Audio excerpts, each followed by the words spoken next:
retorno de la lluvia tardía. Capítulo 16. Ideas confusas sobre la salvación. Se me señala insistentemente la parábola de las 10 vírgenes.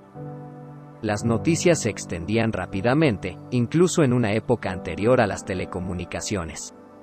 Después que hubo terminado la Asamblea Pastoral de 1890, los participantes que habían venido de todo el país regresaron a sus casas para retomar sus actividades.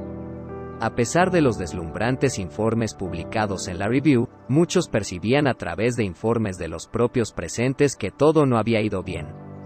J.S. Washburn, quien no pudo asistir a las reuniones por enfermedad en la familia, era un pastor que sentía una honda preocupación por la condición de la iglesia.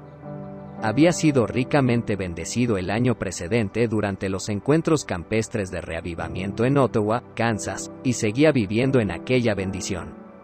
Al llegar informes de Battle Creek, comenzó a pensar que se trataba en cierta medida de otra reedición de Minneapolis. En ese deseo por conocer la verdad del asunto e inquirir qué es lo que el Señor quería exactamente hacer por su pueblo, Washburn envió una carta a Elena White. Querida hermana White, estuve en Ottawa, Kansas, en mayo pasado, asistiendo a la asamblea allí, y fui hondamente impresionado por las predicaciones del pastor Alonzo T. Jones sobre la justicia a Cristo, así como por las conversaciones que mantuve con usted. Desde entonces he estado pensando que antes del fin del tiempo tiene que realizarse en nuestro pueblo una obra especial de verdadera santidad. He pensado que ahora, por temor a la falsificación de la santidad, hemos perdido mucho de la bendición especial de Dios. De hecho, hemos fracasado en experimentar la verdadera santidad. Tengo la impresión de que Dios tiene una gran bendición que está sobre nuestras cabezas, pero está esperando a que estemos preparados para ella antes de otorgárnosla. Creo que esa bendición es la verdadera santidad, y cuando asumamos nuestros deberes y privilegios en este asunto, nuestra obra avanzará con el fuerte pregón. ¿Es así, o es un error? Al respecto, estoy esforzándome por divisar luz en el futuro. ¿Hay luz para nosotros? Tengo la convicción, que nunca antes había tenido, de que estamos en la condición de la que habla Apocalipsis 3 versículo 14 al 17, y nuestra experiencia en Minneapolis y en otros momentos y lugares evidencia que no lo sabíamos.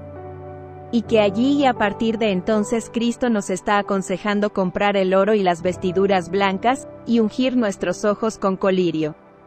¿Es eso así? Si entre la multitud de sus ocupaciones y responsabilidades encontrara el tiempo para responder a esas preguntas, su respuesta será recibida con el más profundo agradecimiento. Aunque Elena White continuaba exhausta tras la estresante asamblea pastoral y por la pesada carga de trabajo que llevó, encontró el tiempo para responder a la carta de Washburn. Ver nota 2 para comentarios adicionales o puntos de vista divergentes. Fue con placer como leyó aquella carta, ya que es causa de gran satisfacción el pensamiento de que la obra que el Espíritu de Dios hizo en su corazón en el encuentro de Kansas no haya sido borrada hasta ahora. Washburn había recibido una vislumbre de la justicia de Cristo, la cual no había perdido, tal como sucedió con otros cuando entraron en contacto con quienes no apreciaban esta bendita verdad. Elena White retó a Washburn con el pensamiento de que si se le había permitido estar en la presencia del sol de justicia no era para que absorbiera y ocultara los brillantes rayos, sino para que pudiera convertirse en una luz para otros. A continuación, página tras página, Elena White derramó su preocupación por la iglesia que amaba. Cuando se predica el mensaje del tercer ángel como es debido, el poder asiste a su proclamación y se convierte en una influencia permanente. Se me señala frecuentemente la parábola de las 10 vírgenes, 5 de las cuales eran prudentes y 5 insensatas. Dicha parábola se ha cumplido y se cumplirá al pie de la letra, pues tiene una aplicación especial para este tiempo. El enemigo tiene entre nuestras filas a hombres mediante los cuales obra, a fin de que resulte oscurecida la luz que Dios ha permitido que brille en el corazón, iluminando los recintos de la mente. Hay personas que han recibido la preciosa luz de la justicia de Cristo pero no actúan en consecuencia, son vírgenes insensatas. Satanás utiliza a quienes pretenden creer la verdad, pero cuya luz se ha convertido en tinieblas, como a sus médiums para dar voz a sus falsedades y transmitir sus tinieblas. Son en verdad vírgenes insensatas que escogen las tinieblas en lugar de la luz y deshonran a Dios. Las vírgenes insensatas serán quienes han despreciado la gracia divina puesta a su disposición, gracia que los habría calificado para ser habitantes del cielo. El estado de la Iglesia representado por las vírgenes insensatas, se lo describe también como el estado laodicense. Desde el tiempo del encuentro de Minneapolis he visto el estado de la Iglesia laodicense como nunca antes. He escuchado el reproche de Dios pronunciado contra quienes se sienten tan satisfechos, quienes no conocen su destitución espiritual. Como los judíos, muchos han cerrado sus ojos para no ver, pero hay ahora un gran peligro, tal como lo hubo cuando Él estuvo en la tierra. Ver nota 3 para comentarios adicionales o puntos de vista divergentes. Los que reconocen su necesidad de arrepentimiento hacia Dios y de fe hacia nuestro Señor Jesucristo tendrán contrición de alma y se arrepentirán de su resistencia al Espíritu del Señor. Confesarán su pecado de rehusar la luz que el cielo les ha enviado tan misericordiosamente y abandonarán el pecado que agravió e insultó al Espíritu del Señor. La reciente edición de 1888 de El conflicto de los siglos incluía varios capítulos que mencionaban la parábola de las 10 vírgenes y su cumplimiento profético en el clamor de medianoche de 1844. He aquí, ha venido el esposo. En el verano de 1844 las dos clases representadas por las vírgenes prudentes y las insensatas, se desarrollaron. Las vírgenes prudentes habían recibido la gracia de Dios, el poder regenerador y esclarecedor del Espíritu Santo que convierte su palabra en lámpara a los pies y lumbrera al camino. Mediante el estudio concienzudo que siguió al gran chasco, los que tenían el aceite celestial llegaron a comprender que Cristo había iniciado su obra en el lugar santísimo donde iba a tener lugar la boda y entraron con Él. Ver nota 5 para comentarios adicionales o puntos de vista divergentes.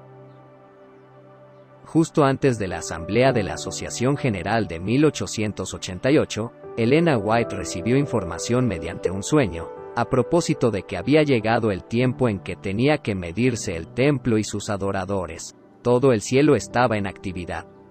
Una y otra vez desde el encuentro de Minneapolis, Elena White había procurado que los hermanos entendieran que Dios estaba tratando de preparar a un pueblo para permanecer en aquel día en el que Él regresaría de las bodas. Lucas 12 versículo 36. Dios estaba buscando su cooperación en la obra final de la expiación, y envió un preciosísimo mensaje que invitaba a la gente a recibir la justicia de Cristo, que se manifiesta en la obediencia a todos los mandamientos de Dios. Dios quería impartir el aceite celestial que no solamente es símbolo del Espíritu Santo, sino que ese aceite es la justicia de Cristo. Representa el carácter. Pero tristemente, ese preciso mensaje es el que se estaba despreciando y rechazando. Nada tiene de extraño que Elena White afirmara que la parábola de las 10 vírgenes se había cumplido y se cumpliría al pie de la letra, ya que tenía una aplicación especial para aquel tiempo preciso. Ver nota 9 para comentarios adicionales o puntos de vista divergentes.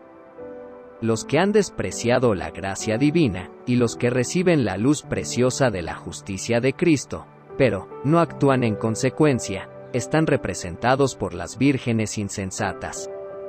Eran los responsables por traer el estado laodicense. Ver nota 10 para comentarios adicionales o puntos de vista divergentes. Elena White advirtió a Washburn de que Satanás estaba procurando traer confusión mediante ideas falsas sobre la salvación. Hasta el propio Evangelio de la verdad estaba siendo contaminado.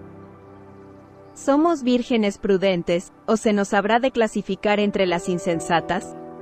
Aquello que muchos consideran la religión de Cristo, está compuesto por ideas y teorías, una mezcla de verdad y error. Algunos están procurando hacerse lo suficientemente buenos como para ser salvos. penitencias, mortificaciones de la carne, continuas confesiones de pecados sin arrepentimiento sincero, ayunos, celebraciones y prácticas externas que no van acompañadas de auténtica devoción. Todo eso carece de valor. El sacrificio de Cristo es suficiente. El fracaso en apreciar el valor de la ofrenda de Cristo tiene una influencia degradante. Nos induce a recibir teorías incorrectas y peligrosas relativas a la salvación que ha sido comprada para nosotros a un costo infinito.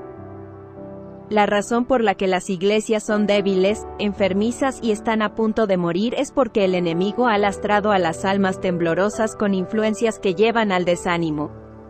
Ha procurado esconder de su vista a Jesús como el Consolador, como quien los reprueba, advierte y amonesta, diciendo: "Este es el camino. Andad en él". Satanás ha logrado su mayor éxito al interponerse entre el alma y el Salvador. La confusión, nada nuevo. Para Elena White, las ideas conflictivas sobre la salvación y la confusión resultante no eran algo nuevo. Pronto, después que se prohibiera a Waggoner hacer sus presentaciones sobre los pactos en la primera parte de la Asamblea Pastoral de 1890, Elena White se dio cuenta de que estaba a punto de repetirse el episodio de Minneapolis. Tal como sucedía con la ley en Gálatas, el asunto de fondo en la cuestión del pacto era cómo se salva el hombre. Elena White comenzó a asistir a muchas de las reuniones, hablando diariamente por 3 semanas, excepto en 1 o 2 ocasiones. ¿Estaban enseñando Jones y Waggoner algún tipo de herejía?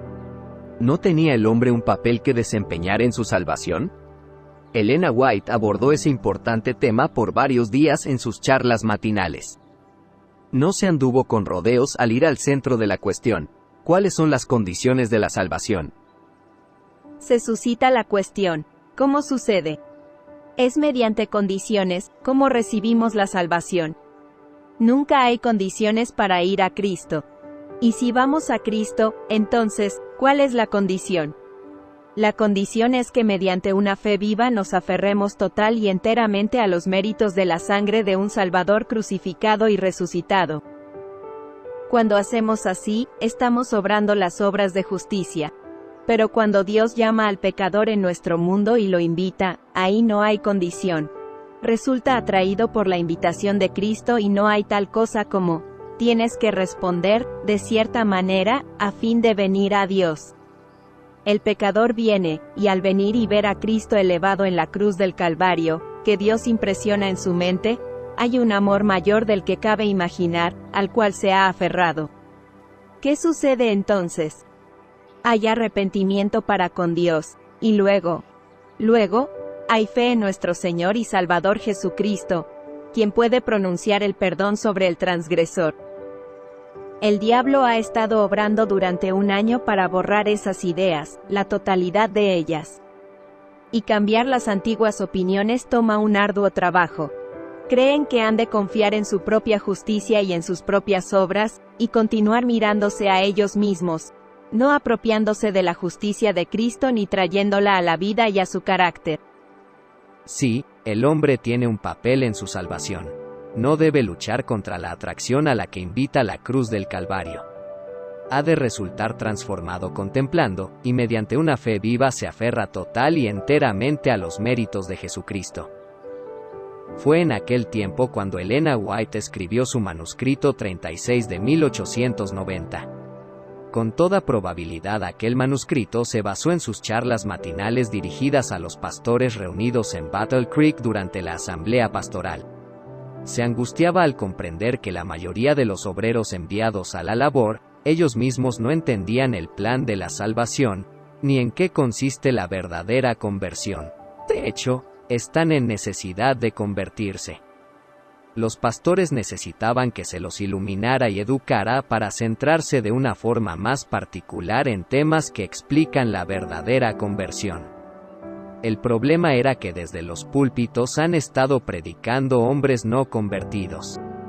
Estaban intentando presentar verdades que sus propios corazones nunca habían experimentado.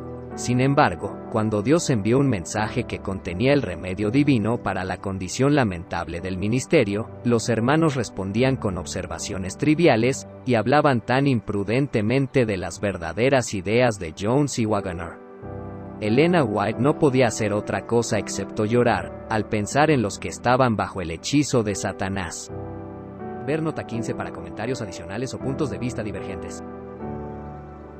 Elena White amonestó a quienes estaban bajo la neblina de la perplejidad a que prestasen oído al consejo del testigo verdadero. Necesitan el amor divino, representado por el oro refinado en fuego. Necesitan las vestiduras blancas del carácter puro de Cristo. Y necesitan el colirio celestial a fin de que disciernan con asombro la absoluta inutilidad del mérito de la criatura para ganar el salario de la vida eterna. La condición general en el ministerio estaba impidiendo que la Iglesia completara su obra asignada. Vez tras vez me ha sido presentado el peligro de albergar, como pueblo, ideas falsas sobre la justificación por la fe. Durante años se me ha mostrado que Satanás obraría de una forma especial para confundir la mente en este punto. Se ha insistido profusamente en la ley de Dios, y se la ha presentado a las congregaciones casi tan destituida del conocimiento de Jesucristo y de su relación con la ley, como lo estaba la ofrenda de Caín. Se me ha mostrado que muchos se han mantenido apartados de la fe a causa de las ideas mezcladas y confusas sobre la salvación, debido a que los pastores han procedido de la forma equivocada a fin de ganar los corazones. El punto que durante años se me ha venido urgiendo es la justicia imputada de Cristo. No hay punto en el que deba insistirse más fervientemente, ni repetirlo más frecuentemente o establecerlo más firmemente en las mentes de todos, que la imposibilidad de que el hombre caído pueda merecer cualquier cosa mediante sus propios mejores esfuerzos. La salvación es solamente por la fe en Jesucristo. Hágase claro y distinto el asunto de que no es posible conseguir nada en el terreno de nuestra posición ante Dios o en el don de Dios a nosotros mediante mérito en la criatura. Existe la posibilidad de que se acepte la falsedad como si fuera verdad. Si alguien puede merecer la salvación por alguna cosa que él pudiera hacer, entonces está en la misma posición del católico que hace penitencia por sus pecados. En tal caso la salvación sería parcialmente una deuda que es preciso saldar mediante un pago. Si el hombre no puede, mediante ninguna de sus buenas obras, merecer la salvación, entonces ha de ser enteramente por gracia, recibida por el hombre pecador debido a que recibe y cree en Jesús. Y toda esa controversia queda resuelta tan pronto como se establece que los méritos del hombre caído en sus buenas obras no pueden jamás procurarle la vida eterna. Los mortales pueden entrar en discusión abogando enérgicamente en favor de los méritos de la criatura y luchando cada uno por la supremacía, pero sencillamente no se dan cuenta de que todo el tiempo, en principio y en carácter, están tergiversando la verdad tal cual es en Jesús. Pregunto, ¿cómo puedo presentar ese tema tal cual es? El Señor Jesús imparte todos los poderes, toda la gracia, todo el arrepentimiento, toda la disposición, todo el perdón de los pecados, al presentar su justicia al hombre para que éste se aferre a ella con fe viva, que es igualmente el don de Dios. Si pudierais reunir todo cuanto hay de bueno, noble y hermoso en el hombre, y entonces presentarlo ante los ángeles de Dios como siendo una parte en la salvación del alma humana, o bien meritorio, esa propuesta sería rechazada como traición. A fin de que el mundo sea iluminado con la gloria de Cristo y su justicia, tiene que darse primero un conocimiento experimental de parte de quienes han de compartir el mensaje. No obstante, Elena White dijo, oímos predicar tantas cosas que no son verdad en relación con la conversión del alma. La causa del problema no era el mensaje que predicaron Jones y Waggoner, ya que una fe sólida no lleva a nadie al fanatismo ni a actuar como el siervo infiel. Es el poder hechizador de Satanás el que lleva a los hombres a mirarse a sí mismos en lugar de mirar a Jesús. Los hombres han sido educados a pensar que si alguien se arrepiente será perdonado, suponiendo que el arrepentimiento es el camino, la puerta al cielo, que el arrepentimiento conlleva algún valor que compra el perdón. ¿Puede alguien arrepentirse por sí mismo? No más de lo que puede perdonarse él mismo. Hay peligro en considerar la justificación por la fe como poniendo mérito en la fe. Cuando tomáis la justicia de Cristo como un don gratuito, sois justificados gratuitamente mediante la redención de Cristo. Quien dio la comprensión, movió el corazón, quien dirigió la mente por primera vez para que viera a Cristo en la cruz del Calvario. La fe es entregar a Dios los poderes intelectuales, dar a Dios la mente y la voluntad, y hacer de Cristo la única puerta de entrada al reino de los cielos. Cuando los hombres aprenden que no pueden ganarse la justicia por sus propios méritos u obras, y miran con firme y total dependencia a Jesucristo como su única esperanza, no habrá tanto del yo y tampoco de Jesús. Las almas y los cuerpos están contaminados por el pecado, el corazón está alejado de Dios. Sin embargo, muchos están luchando en su propia fuerza finita por ganar la salvación mediante las buenas obras. Piensan que Jesús obrará parte de la salvación, y ellos tienen que hacer el resto. Están en necesidad de ver la justicia de Cristo por la fe como su única esperanza ahora y siempre. Elena White presentó esas ideas en un artículo de Review publicado poco tiempo después de la asamblea pastoral. Muchos tenían ideas erróneas relativas a la naturaleza del arrepentimiento. Tenían la impresión de que uno no puede venir a Cristo a menos que se arrepienta previamente, y que el arrepentimiento los prepara para el perdón de sus pecados. Solo aquellos que tienen un corazón contrito y quebrantado sentirán la necesidad de un Salvador. Pero, ¿ha de esperar el pecador hasta haberse arrepentido, antes de poder ir a Jesús? ¿Ha de ser el arrepentimiento un obstáculo entre el pecador y el Salvador? El arrepentimiento es un don que se ha de recibir, tanto como lo es el perdón. Es Cristo quien está atrayendo constantemente a los hombres hacia sí, mientras que Satanás procura con diligencia todo ingenio imaginable para alejar a los hombres de su Redentor. Eso es exactamente lo que Satanás estaba procurando hacer con el mensaje que tenía que alumbrar la tierra con su gloria. Algunos de los hermanos han expresado temores de que insistamos demasiado en el tema de la justificación por la fe, pero espero y oro porque nadie se alarme sin necesidad, pues no hay peligro en presentar esta doctrina tal como está expuesta en las Escrituras. Algunos de nuestros hermanos no están recibiendo el mensaje de Dios sobre este tema. Parecen estar ansiosos porque ninguno de nuestros pastores abandone su pasada forma de enseñar las buenas antiguas doctrinas. Preguntamos, ¿no es tiempo de que llegue luz fresca al pueblo de Dios, a fin de despertarlos a un mayor fervor y celo? Satanás ha arrojado su propia sombra oscura entre nosotros y nuestro Dios, a fin de que no podamos ver el verdadero carácter de Dios. Algunos me han escrito preguntando si el mensaje de la justificación por la fe es el mensaje del tercer ángel, y les he respondido, es en verdad el mensaje del tercer ángel. El profeta declara, después de esto vi otro ángel que descendía del cielo con gran poder, y la tierra fue alumbrada con su gloria. La luz, la gloria y el poder han de estar conectados con el mensaje del tercer ángel, y la convicción lo seguirá allí donde se lo predique en demostración del Espíritu. ¿Cómo va a saber cualquiera de nuestros hermanos cuándo viene esta luz al pueblo de Dios? Hasta ahora no hemos visto ciertamente la luz que responde a esa descripción. Dios tiene luz para su pueblo, y todo el que la acepte verá la pecaminosidad de permanecer en una condición de tibieza. Oirá el consejo del testigo verdadero. El mensaje de justificación por la fe que presentaron Jones y Waggoner era en verdad el mensaje del tercer ángel, y fue asistido por claridad, gloria y poder del ángel de Apocalipsis 18 que alumbra la tierra con gloria. Ahora, ¿cómo podían reconocer los hermanos esa luz, si continuaban en una condición tibia?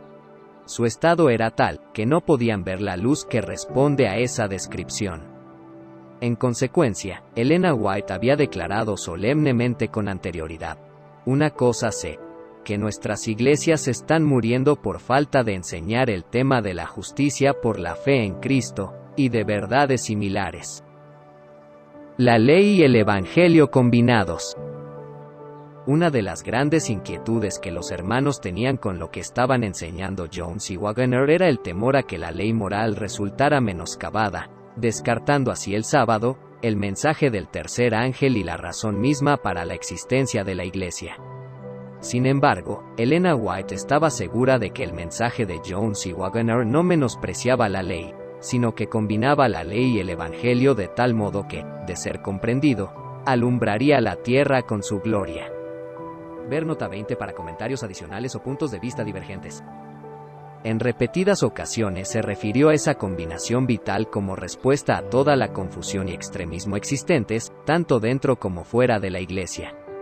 Elena White abordó ese tema importante en el manuscrito 36 que se ha mencionado anteriormente. La ausencia de devoción, piedad y santificación de la persona vinieron, no como resultado de la enseñanza de Jones y Waggoner, sino debido a la negación de Jesucristo, nuestra justicia. Mientras que una clase pervierte la doctrina de la justificación por la fe y es negligente en cumplir las condiciones expuestas en la palabra de Dios. Si me amáis, guardad mis mandamientos. Hay un gran error de igual magnitud por parte de quienes pretenden creer y obedecer los mandamientos de Dios, pero que se disponen a sí mismos en oposición a los preciosos rayos de luz nueva para ellos, reflejada desde la cruz del Calvario. La primera clase no aprecia la grandiosidad en la ley de Dios para todos los que son hacedores de su palabra. Los otros cavilan sobre trivialidades y descuidan los asuntos fundamentales, la misericordia y el amor de Dios. De una parte, los religiosos han divorciado en general la ley y el Evangelio, mientras que nosotros, de la otra, hemos hecho casi lo mismo desde otra perspectiva. No hemos mantenido ante el pueblo la justicia de Cristo y el significado pleno de su gran plan de redención. Hemos dejado de lado a Cristo y su amor incomparable, hemos traído teorías y razonamientos, y hemos predicado discursos argumentativos. Elena White escribió en lenguaje parecido en su artículo del 27 de mayo de 1890 en Review. La relación de Cristo con la ley no era más que débilmente comprendida. Los hermanos rehuían la presentación de la justificación por la fe. Pero Elena White añadió: tan pronto como se descubre a Cristo en su verdadera posición en relación con la ley, desaparecerá la concepción errónea que ha habido respecto a este asunto importante. La ley y el Evangelio están tan unidos, que es imposible presentar la verdad tal como es en Jesús sin fusionar ambos temas en perfecta armonía. La ley es el Evangelio de Cristo velado. El Evangelio de Cristo no es nada más y nada menos que la ley definida, mostrando sus principios de largo alcance. Esos pensamientos fueron no solo compartidos de forma pública, sino que Elena White desgranó su significado posteriormente en su diario. La ley y el Evangelio van de la mano. El uno es complemento del otro. La ley sin fe en el Evangelio de Cristo no puede salvar al transgresor de la ley. El Evangelio sin la ley es ineficaz y está desprovisto de poder. La ley y el Evangelio son un todo perfecto. Los dos fusionados producen el amor y la fe no fingidos. En una entrada de su diario, justamente antes de la Asamblea de la Asociación General de 1891, Elena White enfatizó nuevamente esos puntos importantes. Existía temor por el peligro de llevar demasiado lejos el asunto de la justificación por la fe, y de no prestar la debida atención a la ley. En contraste, ella no veía causa para la alarma, dado que el tema se basaba, no en ideas u opiniones de hombres, sino en un claro: así dice el Señor. Se han hecho muchas observaciones al efecto de que en nuestros encuentros campestres los predicadores han insistido en la ley, y no en Jesús. Esa afirmación no es enteramente correcta, pero ¿acaso no tiene el pueblo cierta razón al hacer esas observaciones?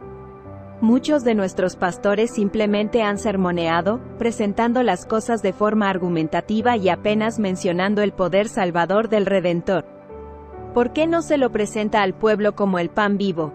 Porque no mora en los corazones de muchos que piensan que su deber es predicar la ley. Se deben predicar al pueblo la ley y el Evangelio revelados en la palabra, ya que la ley y el Evangelio unidos traerán convicción de pecado. La ley de Dios, si bien condena el pecado, señala al Evangelio, revelando a Jesucristo. En ningún discurso debieran aparecer divorciados. Muchos han estado enseñando las demandas vinculantes de la ley de Dios, pero no han sido capaces de ver que Jesucristo es la gloria de la ley. Muchos de nuestros hermanos y hermanas no disciernen las cosas maravillosas que se ven en la ley de Dios. La religión de muchos recuerda demasiado a una estalactita, está así de congelada. No pueden alcanzar los corazones de los demás, puesto que los suyos propios no están empapados del bendito amor que fluye del corazón de Cristo. Insisten con severidad en el deber como si se tratara de un amo que rige con cetro de hierro, uno que es implacable, inflexible y poderoso, desprovisto del dulce amor y de la tierna compasión de Cristo. Otros van aún al extremo opuesto, haciendo prominentes las emociones religiosas, y en ocasiones especiales manifiestan celo intenso. Muchos cometen el error de intentar definir minuciosamente los finos puntos de distinción entre justificación y santificación. Ver nota 24 para comentarios adicionales o puntos de vista divergentes. Frecuentemente incluyen en las definiciones de esos dos términos sus propias ideas y especulaciones. ¿Por qué tratar de ser más minuciosos que la inspiración en la cuestión vital de la justicia por la fe? ¿Por qué intentar elaborar cada uno de los detalles, como si la salvación del alma dependiera de que todos tengan exactamente la comprensión de ellos en ese asunto? Estáis haciendo un mundo de un átomo, y un átomo de un mundo. Solo unas semanas más tarde, Elena White habló ante la Asociación General y ante quienes estaban siendo indulgentes con el escepticismo y la infidelidad, rehusando el mensaje que Dios había enviado. Cuando hablamos de la gracia de Dios, de Jesús y de su amor, cuando hablamos del Salvador como aquel que es capaz de guardarnos del pecado y de salvar hasta lo sumo a todos los que se aligan a Él, muchos dirán: «Oh, temo que vayáis al mismo sitio que la gente de la santidad. Temo que estéis siguiendo los pasos del ejército de salvación». Hermanos, no habéis de tener temor de las claras enseñanzas de la Biblia. No permitáis que ningún hombre o mujer, o un partido o asociación os haga suprimir la preciosa luz que Dios ha permitido que brille desde el cielo en relación con los mandamientos de Dios y el testimonio de Jesús. Ver nota 26 para comentarios adicionales o puntos de vista divergentes. El resultado de divorciar la ley y el Evangelio lleva siempre a los extremos y a la falsa doctrina. Los religiosos, la gente de la santidad o los dispensacionalistas habían separado la ley del Evangelio, fracasando en reconocer las cosas maravillosas en la ley de Dios. Sin embargo, su comprensión del Evangelio tampoco era correcta. Decían con gran celo: «Cree solamente y sé salvo», pero fuera con la ley de Dios, y con ese mismo celo proclamaban ser santos e impecables. Muchos adventistas, de otra parte, habían hecho lo mismo desde otra perspectiva. Habían fracasado en ver el pleno significado de la justicia de Cristo y su gran plan de redención. Tampoco habían comprendido la inmensidad de la ley. De otro modo, no habrían pensado que sus propios méritos eran de valor considerable. Ambos extremos tenían una idea falsa de lo que constituye la verdadera santidad. El mensaje preciosísimo enviado mediante Jones y Waggoner no era la combinación de dos extremismos falsos, sino la verdad de la ley y el Evangelio combinados. Hay mucha luz que ha de brillar todavía a partir de la ley de Dios y el Evangelio de la justicia. Este mensaje, entendido en su verdadero carácter y proclamado en el Espíritu, va a alumbrar la tierra con su gloria. Los que dieron la espalda al mensaje, propiciaron a menudo puntos de vista conflictivos, algunos de ellos acusando al mensaje de perfeccionismo, mientras que otros de antinomianismo.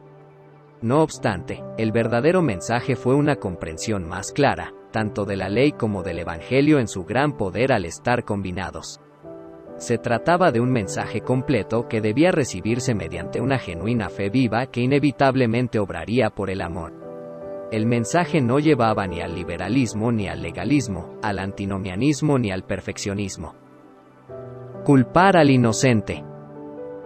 Elena White fue categórica acerca de que la confusión que venía a la iglesia era el resultado de rehusar las bendiciones enviadas por el cielo.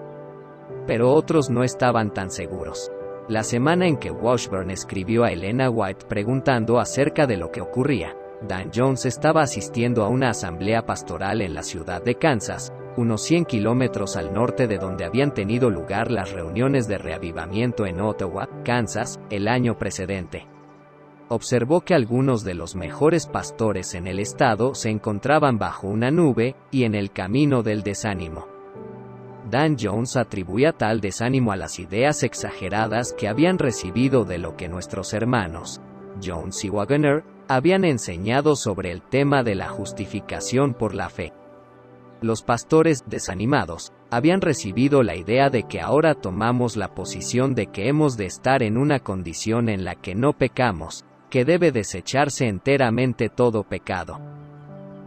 De forma bien extraña, no es solamente que había algunos confundidos respecto a los resultados genuinos de la fe verdadera que obra por el amor. Otros habían recibido de alguna forma la idea de que la doctrina de la justificación por la fe prácticamente eliminaba la ley. Por supuesto, Dan Jones afirmó que él explicaba la posición que adoptamos sobre el tema de la justificación con el apoyo del hermano Covert y el pastor Farnsworth, lo que hizo que los hermanos se sintieran mucho mejor.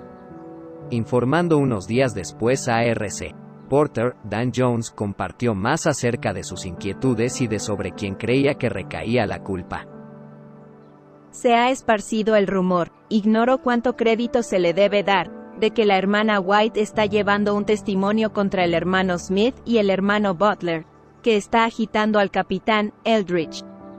Espero que se demuestre que no es más que un rumor, y que todo confluya para que todo este asunto de Minneapolis y de los pactos se tranquilice por un tiempo, hasta morir en las mentes del pueblo. Por lo que yo sé, ha habido un gran desánimo por todo el campo de labor, especialmente por parte de los pastores. Bien pudiera estar igual de extendido entre los laicos, pero no hemos tenido aún la oportunidad de comprobarlo, que ha aparecido en relación con las lecciones de escuela sabática y con las conversaciones que ha habido a propósito de los pactos y de la ley en Gálatas. Algunos de nuestros mejores pastores no parecen saber qué creer y se encuentran en una situación de quebranto general. La razón para tal desánimo fue la llegada de nuevas doctrinas, lo que trastornó con acento agudo a nuestro pueblo respecto a los antiguos hitos, de forma que no sabían qué predicar al regresar al campo de labor.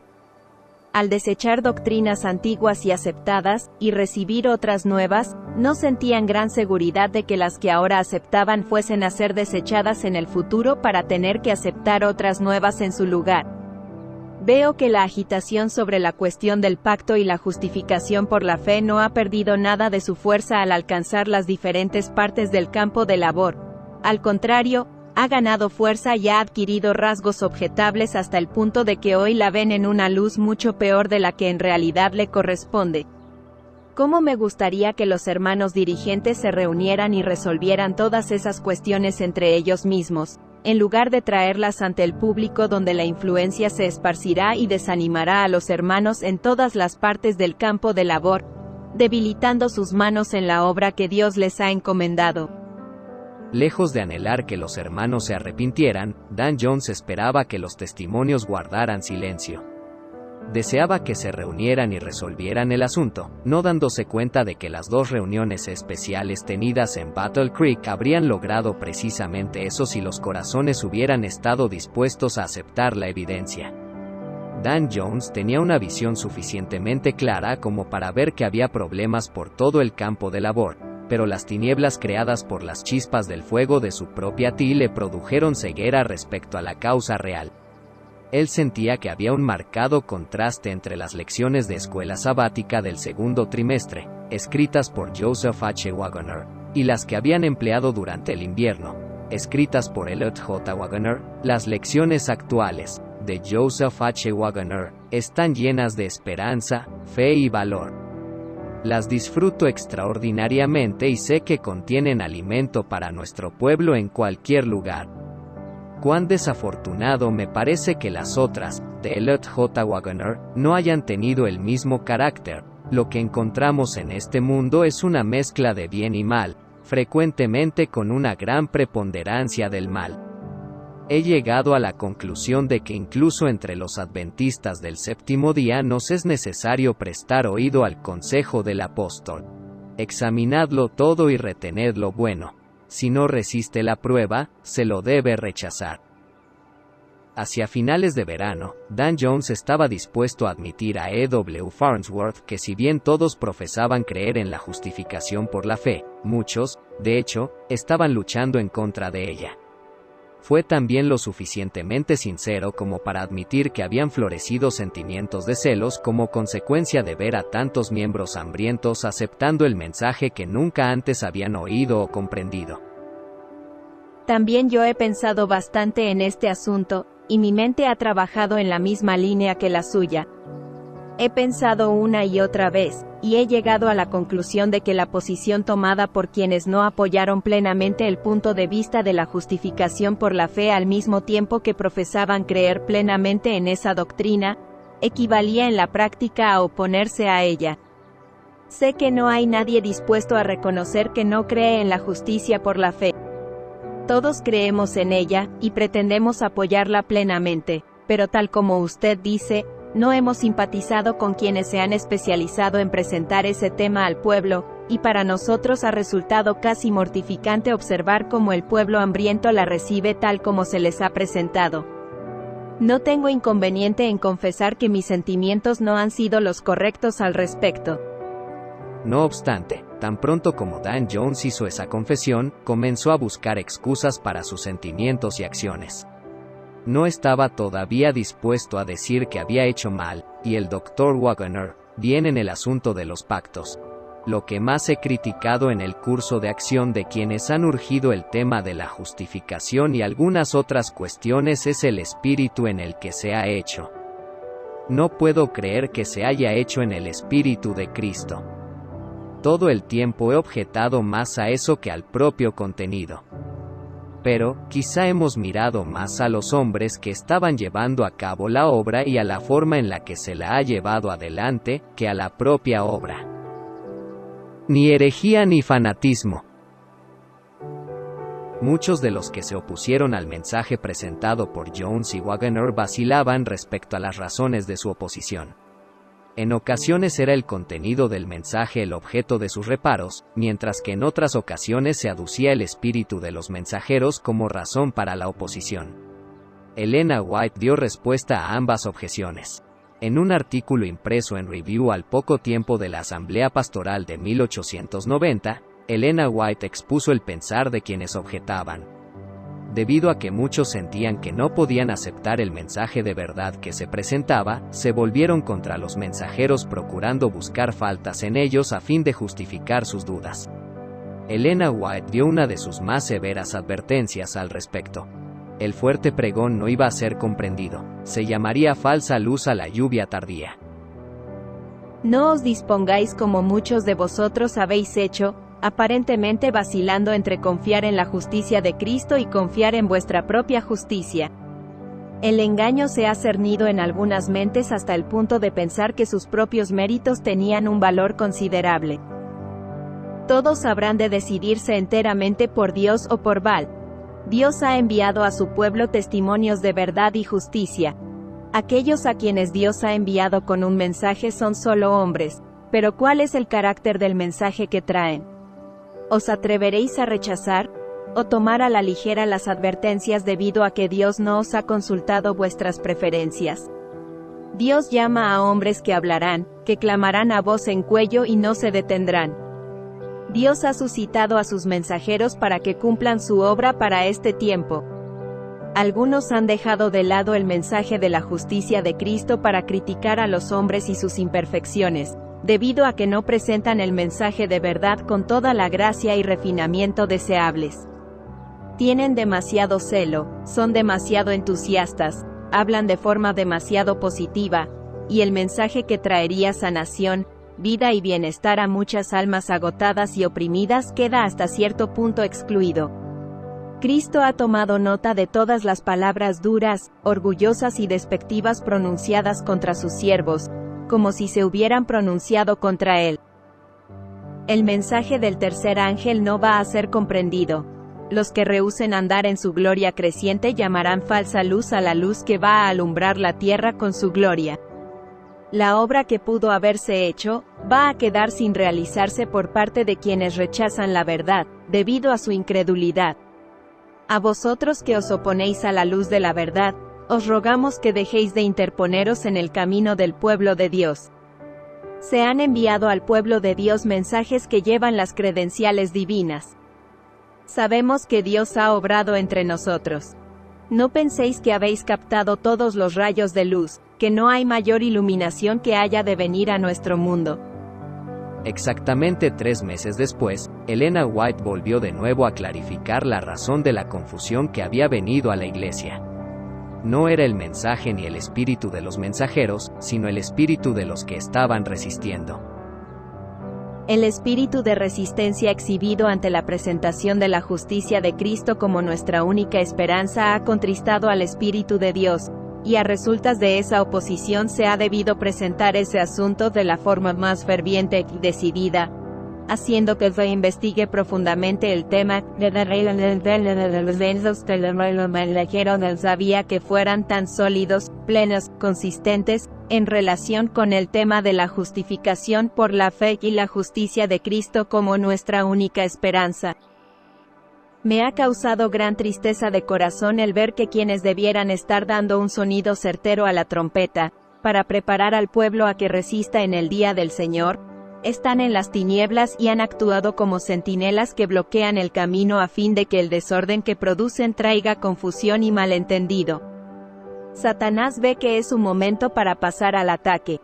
Prevalecerán el fanatismo y los errores, y los hombres que debieran haber estado en la luz, se han ejercitado en el lado equivocado, oponiéndose a lo que venía de Dios. Muchísimos perciben como errónea su posición de Jones y Waggoner, y claman: peligro, fanatismo, siendo que no hay herejía ni fanatismo. Ahora las iglesias tienen una piedra de tropiezo puesta ante sus pies, que no es fácil de quitar, y si quienes han estado implicados en esto no ven ni reconocen dónde han contristado al Espíritu de Dios y hacen confesión de sus errores, con seguridad se cernirán alrededor de sus almas tinieblas aún más densas. Resultarán cegados y llamarán tinieblas a la luz y luz a las tinieblas, y no discernirán la luz cuando ésta llegue, luchando contra ella. En el libro El conflicto de los siglos, impreso el verano de 1888, Elena White describió las tinieblas que sobrevinieron a las iglesias protestantes cuando rechazaron la luz de los mensajes del primero y segundo ángeles. Había aquí una clara advertencia. La oscuridad espiritual que cae sobre las naciones, iglesias e individuos se debe, no a la retirada arbitraria del auxilio de la gracia divina de parte de Dios, sino del descuido o rechazo de la luz divina de parte de los hombres. Allí donde se desdeñe o menosprecie la verdad divina, la iglesia quedará sumida en las tinieblas, se enfriarán el amor y la fe, y harán aparición el distanciamiento y la disensión. Los miembros de iglesia centran su interés y energías en intereses mundanos y los pecadores se endurecen en su impenitencia. La oscuridad que estaba cayendo sobre muchos en la iglesia adventista del séptimo día en 1890 no fue el resultado del mensaje que dieron Jones y Waggoner ni tampoco de un espíritu ofensivo por su parte, sino que fue el resultado directo de desdeñar y menospreciar la verdad divina. No solo hicieron aparición el distanciamiento y la disensión en la obra, sino que también, como veremos en el próximo capítulo, se fueron introduciendo políticas mundanas, y se fueron enturbiando la visión y el mensaje que debía darse al mundo. Notas del capítulo 16. 2. Tristemente, Washburn nunca recibió la respuesta de Elena White. A primeros de junio, poco después de la muerte de su madre, Washburn se encontraba en una grave condición de desánimo. J. H. Durland informó que Washburn se sentía con ganas de abandonarlo todo. Habló con franqueza de la influencia desfavorable de los pastores dirigentes en la asociación a propósito de los testimonios. Afortunadamente, después que Durland hubo pasado casi la mitad de un día con Washburn, comenzó a ver la luz, regresó a la tienda con gozo. J.H. Durlandau Olson, 2 de junio de 1890. Finalmente, en septiembre, Washburn escribió una segunda carta a Elena White. Ella le respondió ese mismo día, explicando lo que había sucedido. El artículo en la revista Review and Herald, 19 y 26 de agosto de 1890, fue una respuesta a su carta. Lo escribí como una carta privada, mucho antes que apareciera en Review, pero cuando la leí a unos pocos de nuestros hermanos, me urgieron a incluirla en la revista a fin de que otros se pudieran beneficiar de ella, y me pareció bien. Ella estuvo de acuerdo, pero no podía explicar la demora, ya que no debía demorarse su impresión. No es solo que Washburn nunca recibió una copia, sino que la carta no fue publicada en la Review sino hasta el 19 y 26 de agosto de 1890, 4 meses después que Elena White la escribiera. Elena G. White a J. S. Washburn, carta 36, 18 de septiembre de 1890, en 1888 Materials, página 708. 3. Elena G. White, The Righteousness of Christ, Review and Herald, 19 de agosto de 1890, página 497. Las observaciones preliminares del artículo del 19 de agosto en la Review dejan claro que originalmente era una carta personal escrita en respuesta a la pregunta de Washburn. El artículo final del 26 de agosto de 1890 no repite esa información, pero es la única parte de la carta incluida en Elena G. White 1888 Materials, páginas 695 a 696. 5. Elena G. White, The Great Controversy, página 427, edición de 1888, ver también página 391 a 432. 9. Esa no sería la última vez que Elena White tuvo la impresión de que la parábola se estaba cumpliendo. Vemos que los profesos creyentes estarán representados por las 10 vírgenes, 5 de las cuales eran sabias y 5 insensatas. Temo que ese sea el promedio que vio el Señor a propósito de los que no estarían preparados. Quienes, desde el encuentro de Minneapolis, han tenido el privilegio de oír las palabras que han pronunciado los mensajeros de Dios, han tenido la invitación: venid, que ya está todo preparado. Los que han puesto diversas excusas para ser negligentes en responder al llamado, han perdido mucho. Ha estado brillando la luz sobre la justificación por la fe y la justicia imputada de Cristo. Elena G. White a J. E. White, carta 86, 26 de septiembre de 1895. En 1888 Materials, página 1455 a 1456. 10. Eso refuta una vez más la idea de que el mensaje de 1888 fue aceptado, en vista de que muchos lo creyeron teóricamente o asintieron a él. Ver capítulo 6. ¿Cuál fue el remedio?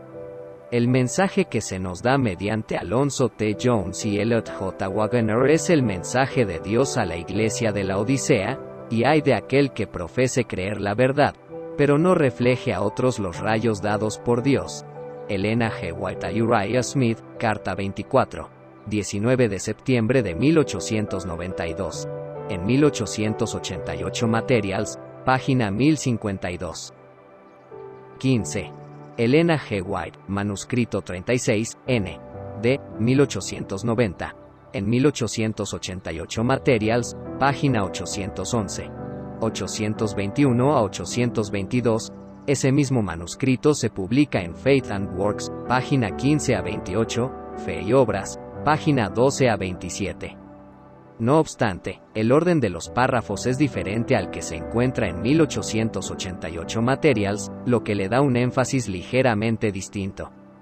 Tristemente, la desesperada situación de la teología que promovían Butler, Smith, Dan Jones y muchos otros, quedó plasmada en el primer cuadro Way of Life que James White encargó en 1876. En su intento por defender la ley pisoteada, convirtiéndola en el centro de su teología, tal como ilustra el gran árbol de la ley que ocupa el centro del cuadro, de forma inadvertida hicieron imposible que los creyentes fueran guardadores de la ley en el sentido pleno, al desviar el foco de Cristo. El segundo cuadro Way of Life, basado en las revisiones de James White, ilustraba de forma apropiada el preciso elemento que Dios estaba trayendo a la obra mediante el mensaje de John C. Waggoner, Cristo, el camino de la vida. Ver páginas 38 y 39 del capítulo 1, y nota al final en 32. 20. Elena G. White, manuscrito 15, de noviembre de 1888. En 1888 Materials, página 166. En su libro de 1888 Message for the Year 2000, Steve Wohlberg insiste mucho en ese aspecto del mensaje de 1888, aportando muchos pensamientos interesantes y prácticos. Página 17 a 25, 28 a 105. No obstante, es preciso recordar que ese aspecto no es el todo del mensaje, ni es suficiente por sí mismo para explicar lo que sucedió en Minneapolis y en los años que siguieron. 24. El contexto de este párrafo del diario de Elena White se debe comprender a la luz de la entrada completa. Se estaba refiriendo a los que temían que se llevara el asunto de la justificación por la fe demasiado lejos, a los que meramente sermoneaban y daban discursos argumentativos, a los que tomaron posiciones equivocadas en la controversia sobre la ley en Gálatas. Es en ese contexto en el que afirmó: muchos cometen el error de intentar definir minuciosamente los puntos finos de distinción. George Knight ha pretendido leer ese párrafo como una negación de que sea de gran importancia la comprensión teológica de la justicia por la fe. El mensaje de 1888, tal como Elena White lo vio, no es doctrinal. From 1888 to Apostasy, página 69. Pero a lo largo de las entradas de su diario, Elena White expresó precisamente lo contrario. La ley y el Evangelio unidos eran la respuesta a todas las ideas falsas que resultaban de separar las dos grandes verdades. El mensaje era tal, que de ser correctamente comprendido alumbraría la tierra con su gloria. 1888 Materials, página 166. 26. Elena G. White, Our Present Danger, charla vespertina, 24 de marzo de 1891, General Conference Daily Bulletin, 13 de abril de 1891. En 1888 Materials, página 904. W. A. Spicer, veterano misionero, redactor y administrador, compartió una experiencia que arroja cierta luz sobre el comentario que hizo Elena White a propósito de ir tras el ejército de salvación. El eco de ese llamado de Minneapolis llegó a todo el territorio y a todos los territorios donde teníamos obreros. Lo oímos en Inglaterra, donde yo estaba por entonces, 1888. Fue un llamado a predicar el único evangelio que jamás ha existido. Sin embargo, de alguna manera, hermanos, buenos hermanos, parece ser que tropezaron en cuanto a la manera en que vino el llamado. La primera vez que me encontré con un viejo amigo laico tras regresar de Europa, me dijo: «Oh, no vas a reconocer esto. Ahora todo es ejército de salvación, gloria, aleluya, ya verás». Pero tras unos pocos años de servicio en Europa procurando ganar a personas para Cristo, había aprendido a no temer expresar nuestro gozo en la salvación de Cristo. The General Conference of 1888, Blessings and Trails, Review and Herald, 9 de marzo de 1944, página 6, 7.